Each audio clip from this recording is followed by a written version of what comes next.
4, aonde alguém deveria estar orando se está pagando em dia, não, depois ele tem que pagar a multa. Então veja bem que, embora ele seja eficiente, mas para ele não está sendo eficaz. Está entendendo a diferença? Eficiente é uma percepção do cliente. Eficaz é uma percepção do contador, certo? O cliente não está sendo prejudicado, porque o contador está sendo eficiente com ele e ele está sempre satisfeito. O contador, ele está sendo prejudicado, porque ele não está sendo eficaz consigo mesmo. Portanto, então, vou repetir. A eficiência é percebida pelo cliente. A eficácia é uma característica de dono. O dono tem que ser eficaz. O dono tem que...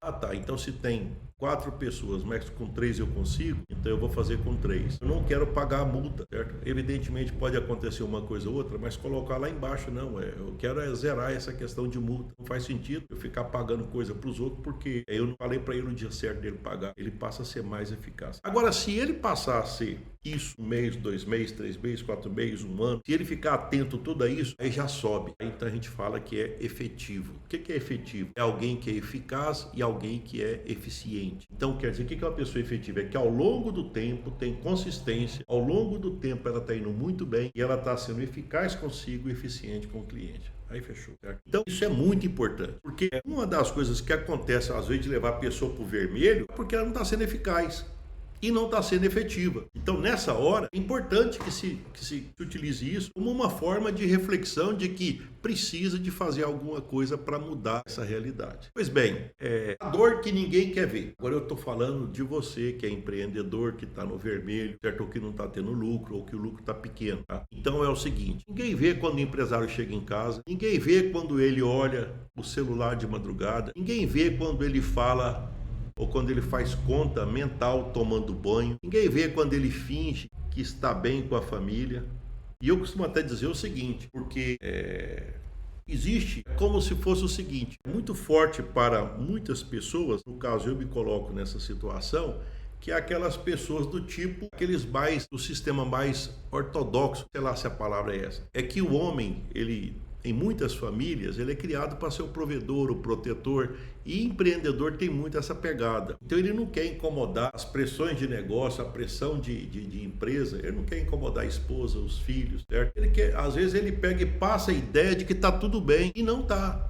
Tem hora que eu te falo assim também, ficar colocando todo mundo, vamos supor, você pega e fala para sua esposa, mas ela não pode ajudar, ela entende o assunto, ela é compreender, vamos supor, ela vai te compreender, mas e você vai resolver o problema porque ela compreendeu? Talvez nessa hora, a compreensão é importante? Eu acho que sim, eu acho que é importante. Agora tem um detalhe, resolver o problema que te colocou nessa situação é mais importante. E às vezes, o empreendedor até tomar a decisão de resolver o problema, ele fica meio que solitário dentro da própria casa, certo? Por quê? Porque a gente pega e monta empresa para dar certo. Veja bem que eu coloquei um punhado de elementos para você aqui, depois você pode voltar ao vídeo, depois ver aquilo que você pode tirar de proveito disso, certo? Porque problema financeiro não destrói apenas família, não destrói apenas família, ele destrói paz, destrói sono, destrói relacionamento. Então, é importante. E é por isso que a gente tem, quando a gente, no meu caso, que eu trabalho com empresas para voltar ao lucro, e a gente pega nessa situação, a gente tem todo um conhecimento sobre as dores que tem um empreendedor. Aqueles primeiros, o que é quando você está numa situação desconfortável, o medo, poxa, eu já fiz tanta coisa e não deu certo, será que agora vai dar certo? Então, essas são coisas assim que pesa muito, certo? Então, essa parte é a dor que ninguém vê. É uma dor que só o empreendedor sente. E às vezes ele não tem nem com quem compartilhar. Tá? Ele pode até falar, mas de repente vai ficar 2 pessoas preocupadas agora. Imagina só alguém que não é do ramo, que não entende do assunto, e você coloca um problema que você tem que você não sabe resolver. E alguém que não sabe resolver, não sabe o que é aquilo, fala, nossa, agora como é que eu faço para ajudar? E veja bem que eu estou colocando isso no bloco de número 8, porque eu já coloquei um punhado de elementos que mostram que existe. Existe aonde procurar soluções. Eu jamais poderia começar uma live dessa falando disso lá no primeiro capítulo lá, não, eu estou falando agora eu estou falando, olha, isso acontece, mas tem as alternativas lá para procurar a explicação e para a gente conseguir planejar uma forma de sair dessa situação, e eu coloco até em 90 dias, certo?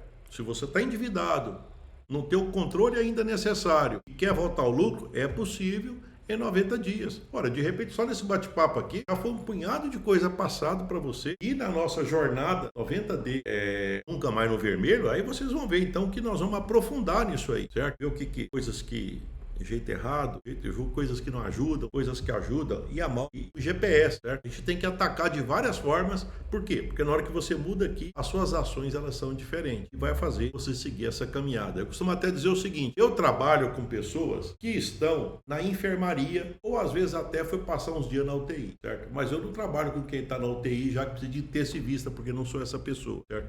Mas que está na UTI, eu falo, não, vamos sair da UTI, vamos para a enfermaria. Agora, Levi, não, agora já colocou no papel, já sei que eu vou pegar e conseguir pagar minhas dívidas. Então agora está tudo resolvido. Inclusive, deu mais prazo lá no banco, né? Se deu mais prazo no banco, então você não saiu da enfermaria. Você continuou na enfermaria, pode voltar para a UTI. Você só sai da enfermaria quando você sai do hospital, quando você não tiver mais juro para pagar. Ficou claro isso? Então, existe uma lógica, né, que é justamente essa. É na hora que você pegar e sair do hospital. Estou vendo aqui a quantidade de tempo. Pois bem, existe saída? Existe. A saída é justamente essa. Nós vamos estar comentando justamente isso, certo? Isso vai ser o nosso cardápio, o nosso bate-papo da jornada D, Nunca Mais no Vermelho. Tipo assim, você parar de cavar. Eu não sei se vocês perceberam pela quantidade de coisas que eu falei. O que é parar de cavar? É parar de deixar de vazar dinheiro. Ficou claro que aonde é que você pode procurar os vazamentos? Eu comentei até algumas coisas aqui, ó, como tem gás vazando, água vazando. Mas tem muita coisa que vaza. Funcionário que não precisava, ou às vezes até um prolabore exagerado. Aonde procurar, você vai com bisturi que você vai achar, certo? Para parar de cavar buraco, certo? Depois descobrir o tamanho do buraco. O que é descobrir o tamanho do buraco? É descobrir o que olha, eu estou aqui e agora o que eu tenho que fazer. Então, basicamente é isso. Quanto eu tenho e qual que é a dívida que eu tenho. Isso já foi objeto de um outro vídeo que eu soltei e que está correndo junto, tá paralelo, certo? Tá paralelo com esse aqui que vai sair, certo? Esse aqui vai sair em 2 etapas de dívida também, como negociar com o banco, saiu também. Onde a gente começa a partir daí. Agora eu vou ser o tamanho da dívida, então aí começa a negociação estratégica. Como é que eu negocio estrategicamente de maneira a resolver esse problema? Lá nesse outro vídeo eu explico, porque eu aprofundo. Aí nós vamos para o lado de conhecer a você, conhecer o banco e por aí vai. Isso está disponível também. É só ver nas minhas redes sociais de vídeo longo, YouTube, Facebook ou TikTok, que tem uns vídeos longos lá e você pode acessar, tá? E aí você pega e cria um plano vermelho nunca mais. Por quê? Porque agora você já tem experiência, você não quer mais aquilo para você, você não quer mais passar por isso, certo? Então aí é necessário de pegar e fazer, colocar isso, de organizar, como é que você vai fazer, pegando a experiência que você tem, o conhecimento que você passou a ter, que agora você já viu o que é a dívida, como é que sai e você não quer voltar, certo? Porque ninguém sai do vermelho por sorte. Guarda bem isso. Você sai por método. Existe um método que te permite sair do vermelho. E é isso que nós fazemos aqui, certo? É isso que eu ensino, certo? Eu diria o seguinte: você não vai precisar vender mais. Você não vai precisar... você que vai precisar, então, não é vender mais, é parar de perder dinheiro. Existe uma diferença enorme entre faturar muito e lucrar muito, tá? Então, enquanto você não entender essa diferença, você vai continuar trabalhando cada vez mais e ganhando cada vez menos. Eu gostaria, antes de terminar aqui esse nosso bate-papo, de destacar algo que eu acho muito importante, que é o seguinte. Eu costumo até dizer o seguinte: eu te conheço mais do que você pensa e eu posso te ajudar mais do que você imagina. Muito mais do que você imagina. Se você falar para mim, Levi, eu tenho muito medo de fazer as coisas, porque o dinheiro some. Então, você fatura e você não sabe onde está o dinheiro. Isso é o que eu mais escuto. Talvez numa hierarquia, certo? Numa hierarquia, aquilo que eu mais escuto seria justamente isso: dinheiro some.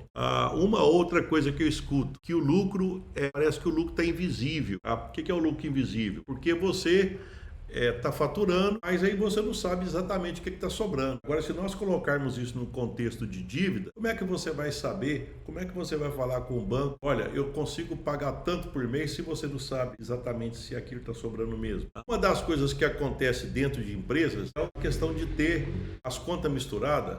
Eu costumo até, eu vejo, não, então quer dizer que separou a conta e resolveu o problema? Não resolveu o problema, mas ficou mais fácil. Na hora que você separa as contas, fica mais fácil de você identificar. Por exemplo, eu já tive uma pessoa que eu acompanhei e ele ia fazer parte de um projeto de mais de um ano, certo? aonde na primeira reunião ele disse, não, eu acho que eu vou fechar minha empresa, porque minha empresa não dá lucro. Ele falou desse jeito, minha empresa está dando prejuízo, eu estou tirando dinheiro do bolso para colocar na minha empresa e parará.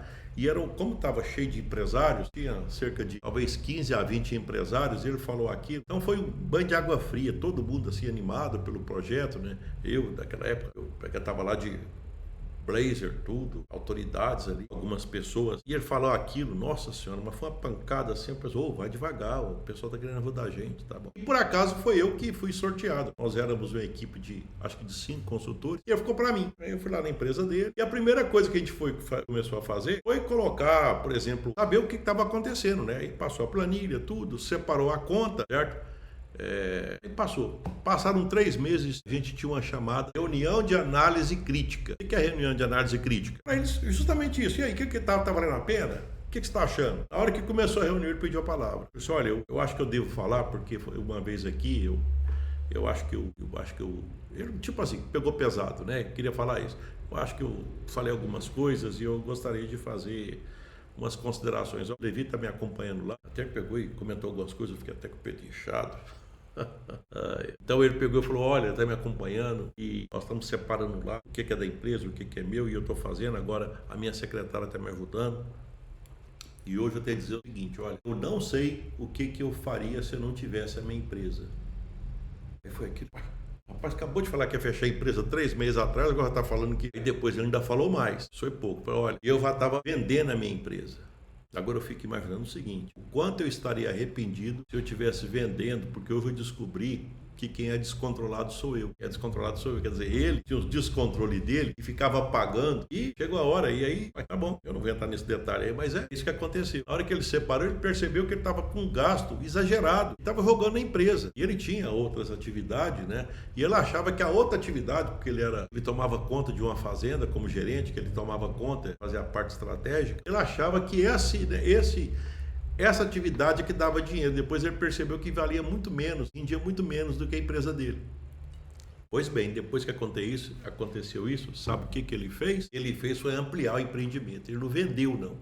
Ele não vendeu como ele ampliou, certo? Inclusive tá indo bem, obrigado. E olha só como é que é as coisas, né? Mas tudo começou por conta de que, primeiro, colocar no papel a expressão que a gente usa, colocar na planilha, certo? Analisou e separou. Não, agora não é minha, não.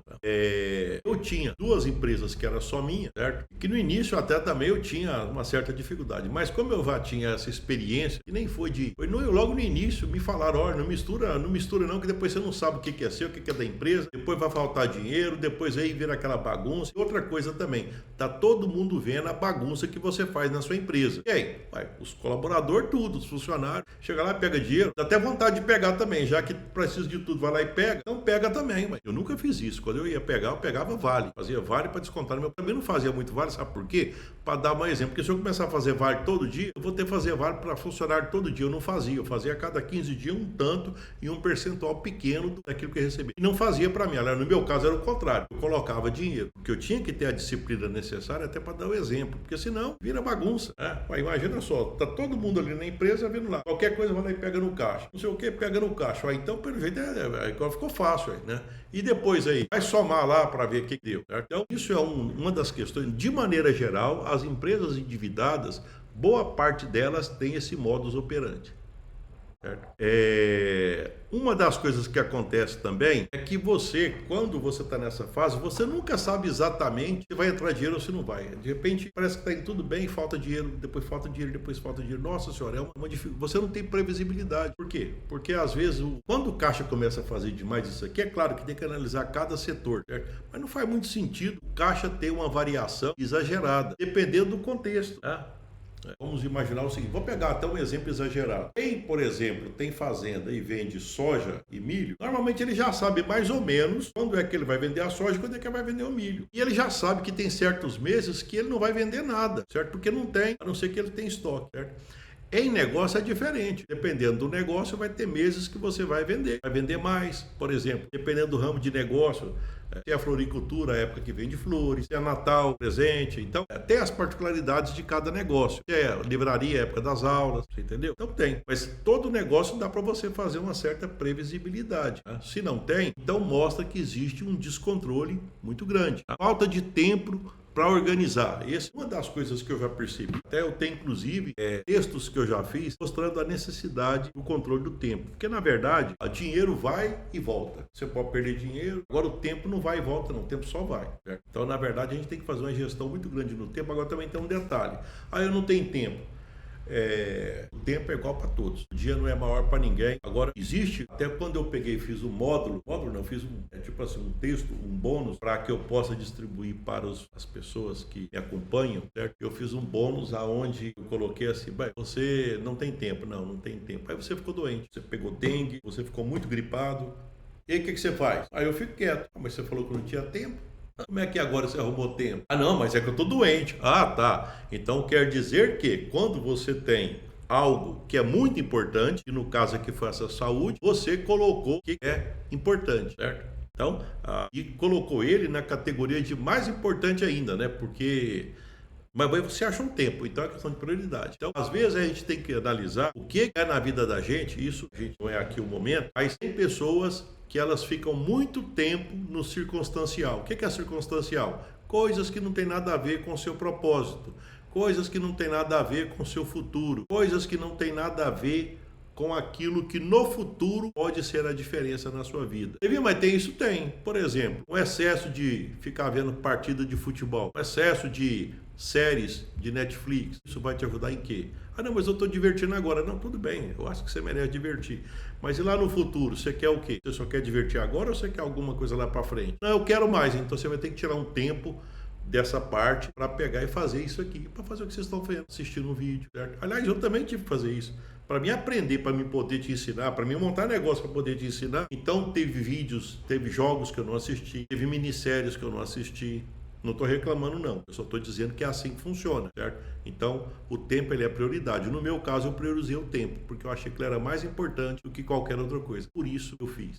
Existe também uma pressão muito grande em relação à questão da família, porque se você tem família, e agora? Você já tem despesa, certo? E aí, existe aquela pressão, e agora como é que eu faço? Mas eu não posso fazer isso porque de repente o cliente não compra. Essa pressão ela só aumenta se você não tem controle. Se você tem controle, então ela diminui. Eu já vou comentar agora nesse momento é o seguinte: o que é o medo que você tem? O medo, eu costumo dizer que o medo é a falta de informação. Na verdade, tradicionalmente, considerando cientificamente, considerando lá que eu já fui professor de biologia, o medo é uma defesa, certo? Quando você tem medo, você se protege a sua vida, protege o seu corpo, certo? Agora, por que você faz alguma coisa que você perde o medo? Provavelmente, sabe o que aconteceu? Teve conhecimento. Na hora que você começou a ler, na hora que você começou a entender, então o conhecimento acumulado, vamos chamar o conhecimento acumulado de coragem, tá? Então você tem o medo, agora você passou a ter coragem, aí você faz. Certo? Então, uma das formas de acabar com a pressão, certo? E aquela insegurança é quando você passa a ter conhecimento. Aí você passa a ter coragem de enfrentar os seus próprios medos. Por quê? Porque você sabe que é possível, você sabe que existe a necessidade de fazer aquilo, certo? E as pessoas que elas fizeram as coisas é porque elas seguiram esse caminho, perfeito? Bem, existe a sensação de que quando chega a época da folha de pagamento, nossa senhora, e agora? Agora tem que pagar. Todo quinto dia útil é aquela dificuldade, certo? E tem que lembrar que os colaboradores, aquilo é salário. Salário está relacionado à alimentação, até por a questão de legislação. O salário é aquilo que a pessoa recebe para as suas necessidades, principalmente básicas, alimentação. Então, como é que não paga? Tem que pagar. E aí, como é que você faz? Tem que pagar. Então, para o empreendedor, o quinto dia útil normalmente ele é um dia, tipo assim, quase que colocado na folhinha como um dia sagrado, né? Você tem que lembrar, nossa, que dia que vai dar quinto dia útil? O dia que tem que estar pronto, certo? Então, as pessoas que me seguem, eles estão naquela fase que eles estão, pelo menos que me seguem assim. Depois tem alguns que me seguem porque gostou do que eu falei e sempre tiram um proveito, né? Mas o que no início, para começar a acompanhar minhas redes sociais, foi por conta de trabalhar muito, certo? E está numa situação financeira que ele gostaria que melhorasse. Então isso é um convite que acontece para que possa, vamos dizer assim, acompanhar nas minhas redes sociais. Deixa eu só pegar e ver uma questão aqui. Tá, perfeito, tá. Tem que olhar aqui do lado. Mas é isso aí. Então vamos fazer mais vídeos. Mas eu gostaria de deixar nesse nosso bate-papo de hoje essa questão aqui que foi comentado a respeito de, eu espero que tenha ajudado, que é a questão seguinte: a verdade que ninguém te conta sobre empresas que quebram. E olha só o que eu falei. Eu comentei, por que o que leva a empresa que quebra? Empresário que vende fica mais pobre, nós comentamos no módulo 1, nós comentamos dívida que nunca acaba, nós comentamos eu comentei o exemplo da Heineken para falar a respeito de escala, o maior erro do pequeno empreendedor, certo? Nós comentamos sobre isso, a ilusão de vender mais, vazamento invisível, desorganização, foi comentado também, a dor que ninguém vê. Estou dizendo que existe saída, e a saída se você está me acompanhando, a saída é continuar e não deixar de participar da jornada 90D, nunca mais no vermelho, porque eu ensino empreendedor no vermelho a recuperar o caixa, voltar a lucro até em 90 dias. Espero que tenha ajudado e vou continuar, certo? Fique com Deus, que eu estou indo.